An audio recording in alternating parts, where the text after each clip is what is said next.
के गर्थ्यो बाबा के गर्थ्यो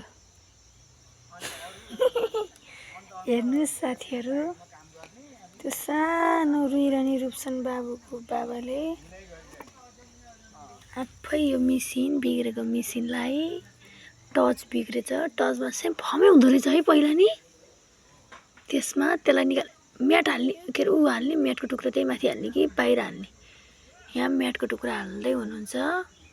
ए यो टच बिग्रेछ यसलाई निकाल्ने खोल्ने अनि फेर्न पर्दैन फेर्दा 13-15 हजार लाग्छ ट्याक एउटा सानो म्याटको टुक्रा काट्ने आफ्नो घर छ भने म्याट काट्ने अर्को घर छ भने नि अलिकति यसो च्यातेर ल्याउन मिल्छ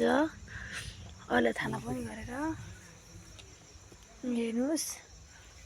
कसरी जोड्नुहुन्छ है त अब अर्को पार्ट 2 मा यति मात्र अहिलेको लागि हेर्नुहोस्